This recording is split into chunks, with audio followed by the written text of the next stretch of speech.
Hi guys, how are you today? Hope everything is alright. Hari ini kita akan belajar materi baru tentang 8 topik daily expression yang bikin bahasa Inggris kamu meningkat. Hah? Daily expression? Daily expression itu apa sih, Miss? Itu adalah sebuah ungkapan yang biasa kamu gunakan dalam percakapan sehari-hari, guys. Contohnya adalah terima kasih, atau juga kita bisa bilang, saya menyukai pizza, saya menyukai gudeg, misalkan gitu. Tanpa berlama-lama, langsung aja kita masuk ke materinya ya. Tapi sebelum itu, yuk kita download dulu ebook gratis rahasia menguasai English Conversation yang ada di deskripsi ya guys. Thank you. Topik yang pertama adalah ekspresi rasa senang. Dalam bahasa Inggris, ketika kita bahagia, kita biasanya akan mengungkapkan dengan perkataan I am very happy. Tapi selain itu ada berbagai ungkapan lainnya loh. Seperti ungkapan, suasana hatiku lagi baik. In English, we could say, I am in a very good mood. I am in a very good mood. Selanjutnya ungkapan, aku senang berada di sini. We could say it in English. I have splendid time here. I have splendid time here. Hari yang indah. Ini bisa kita ungkapkan dalam bahasa Inggris, what a lovely day. What a lovely day. Aku bahagia sekali. Ini biasanya kita ungkapkan dengan I'm very happy, tapi idiom lain atau idiom lain itu ungkapannya I am over the moon. I am over the moon. Aku merasa cukup baik sekarang. In English, you could say, I'm feeling pretty good right now. I am feeling pretty good right now. I am feeling artinya aku merasa. Pretty good, cukup baik. Right now artinya adalah sekarang. Aku sangat senang. Di idiom lain itu kita bisa ungkapkan dengan I'm on cloud nine right now. I'm on cloud nine right now. Aku sangat bersemangat. Kita bisa ungkapkan dengan ungkapan I'm so stoked. I'm so stoked. Arti lain dari I'm so stoked ini sebenarnya juga bisa berarti saya sangat terharu. Tapi tergantung konteks kalimatnya ya guys. Aku merasa hal itu sangat menarik. In English, we could say, I find it very exciting. I find it very exciting. Find di sini bisa berarti merasa ya, tidak hanya berarti menemukan. Topik yang kedua adalah ekspresi rasa marah atau berbagai ungkapan ketika kita marah dalam bahasa Inggris. Contohnya, jangan main-main denganku. In English, you could say, don't mess up with me. Don't mess up with me. Ini kan marah ya, kesel karena dipermainkan. Pergi dari sini. Karena marah, nyuruh seseorang untuk pergi. In English, you could say, get lost from here. Get lost from here. Tahu menghilang aja deh dari sini, jangan kelihatan lagi. Gitu.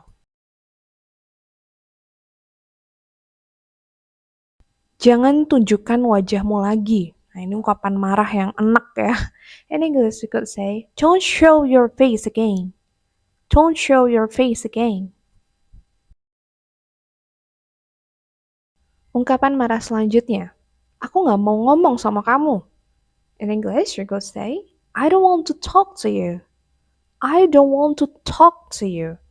Aku nggak mau, in English, I don't want, ngomong, to talk, sama kamu, to you. Beraninya kamu ngomong gitu? How dare you say that? How dare you say that? Beraninya itu in English, how dare, ya. Kamu, you, ngomong gitu, say that. How dare you say that?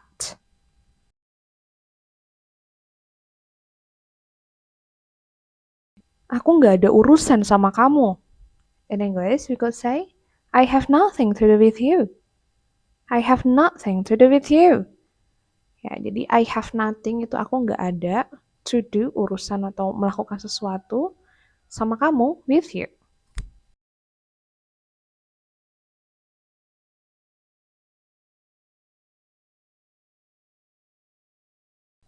Bukan urusanmu. In English, idiomnya adalah it's none of your business. It's none of your business.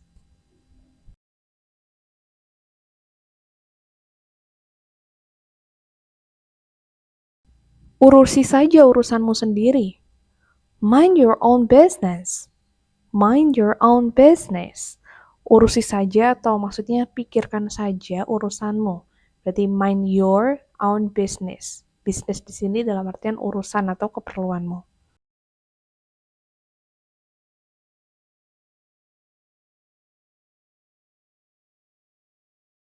Berhentilah membuat keributan seperti itu. Biasanya kita ungkapkan rasa marah ya ketika ada yang berisik atau ribut. You can say in English, stop making such a noise. Stop making such a noise. Berhentilah membuat, stop making, keributan seperti itu, such a noise. Topik yang ketiga adalah ekspresi ungkapan rasa terima kasih.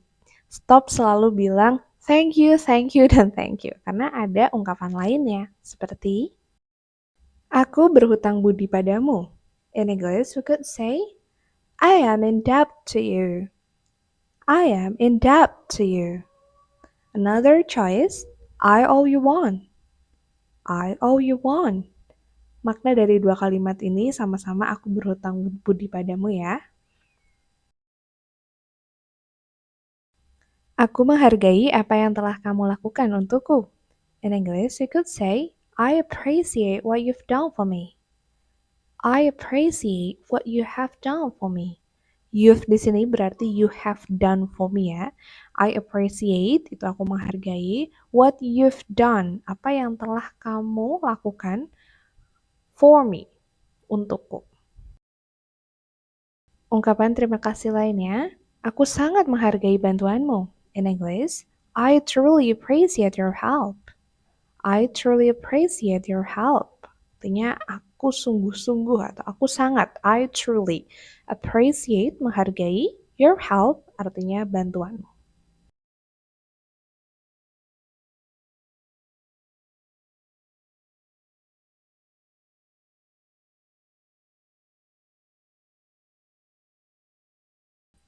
Aku bersyukur atas bantuanmu. In English, you could say, I'm grateful for your help. I'm grateful for your help. Aku bersyukur, I'm grateful, atas bantuanmu, for your help. Bersyukur itu karena kata sifat, jadi harus ada to be ya setelah subject I. I am grateful.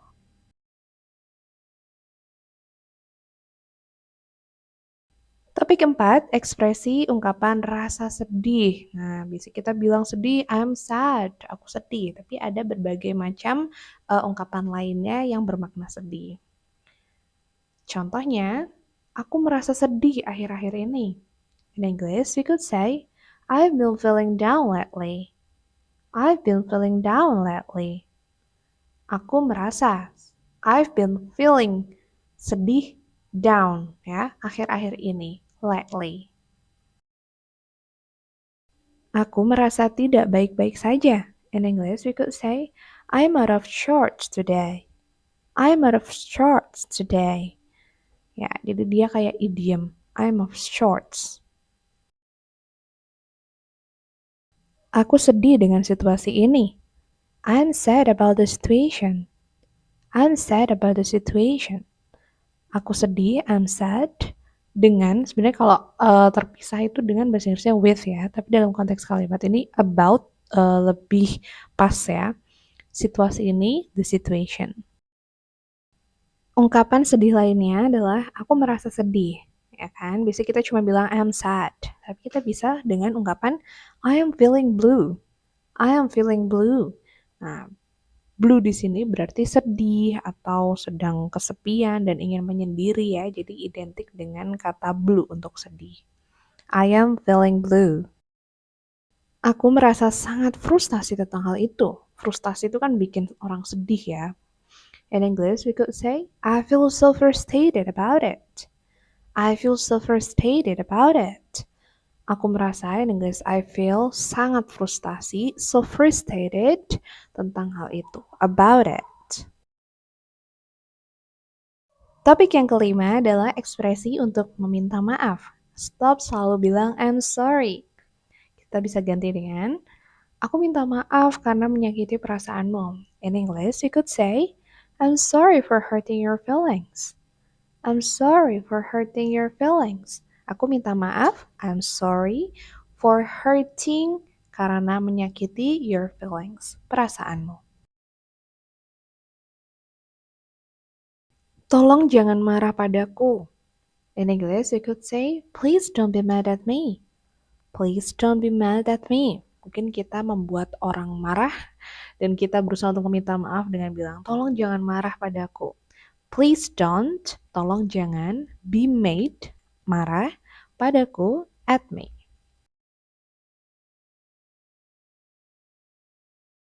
Maaf tentang hal itu. Biasanya kita spontan bilang gitu ketika kita merasa bersalah ya. You could say, sorry about that. Sorry about that.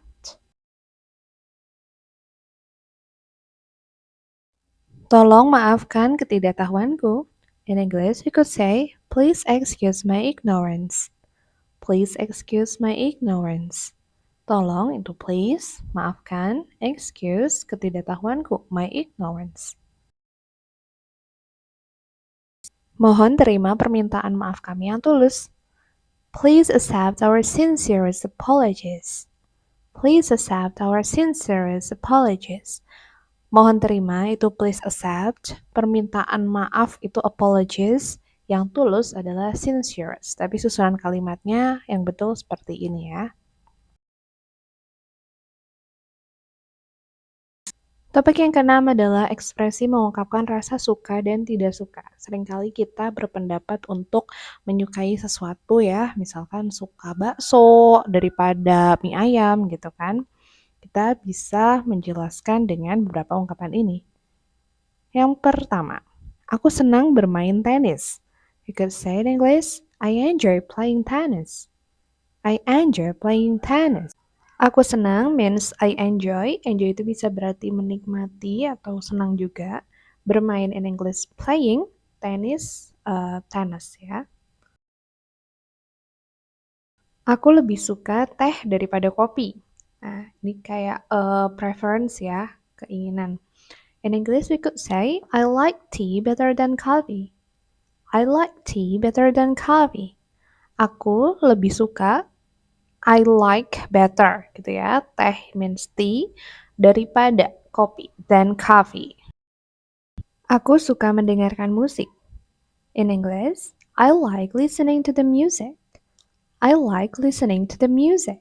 Aku suka, tuh in English I like, mendengarkan listening, musik itu adalah to the music. Aku tergila-gila padamu. I'm crazy about you. I'm crazy about you. Ya, jadi kalau tergila-gila sudah tahu ya, I'm crazy padamu about you. Artinya suka banget sama kamu. Selanjutnya adalah ungkapan tidak suka. Contoh kalimatnya, aku tidak tahan hidup sama kamu. In English, we could say, I can't bear living with you. I can't bear living with you. Aku tidak tahan, I can't bear. Hidup means living, sama kamu means with you.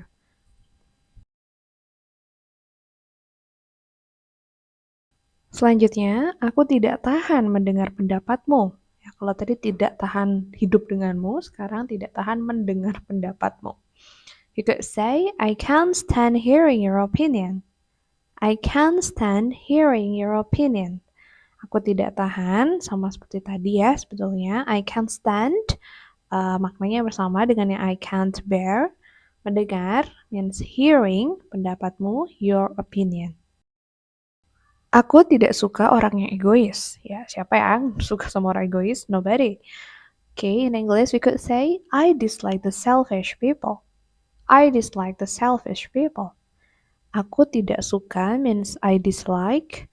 Orang yang egois itu the selfish people. Aku tidak menyukainya. Misalkan kita ditawari seorang sesuatu gitu ya. Kita bilang, aku nggak suka gitu. We could say, I don't like it. I don't like it. Aku tidak, I don't, menyukainya, like it. Aku tidak suka mencuci piring. In English, I loathe washing dishes. I loathe washing dishes. Aku tidak suka itu I loathe. Loathe itu sinonim dari hate, membenci ya atau tidak suka. Mencuci piring, washing dishes. Selanjutnya topik ketujuh. Ekspresi mengungkapkan rasa setuju dan tidak setuju. Jadi stop bilang I agree or disagree. Aku ada di pihakmu. I am on your side. I am on your side. Ini menunjukkan setuju atau tidak. Setuju ya pasti karena ada di pihak yang lawan bicaranya. Aku setuju denganmu 100%. I agree with you 100%. I agree with you 100%. Aku setuju itu adalah I agree denganmu with you 100%. Kemudian ketika kita ingin membenarkan suatu pernyataan seseorang dengan ungkapan itu sangat benar. In English we could say that's so true. That's so true. Kamu benar sekali. Ketika kita merespon pernyataan seseorang yang kita setujui ya, we could say you are absolutely right. You are absolutely right. You are di sini adalah pendekan dari you are. Kenapa pakainya you are? Karena absolutely right atau right-nya adalah kata sifat. Sepertinya aku tidak setuju atau aku takutnya aku nggak setuju gitu. In English we could say I'm afraid I disagree. I'm afraid I disagree. Sepertinya atau aku takutnya, in English we could say I'm afraid. Aku tidak setuju itu adalah I disagree. Nah ini konteksnya dia masih ragu ya antara setuju atau tidak, tapi lebih cenderung ke tidak setuju.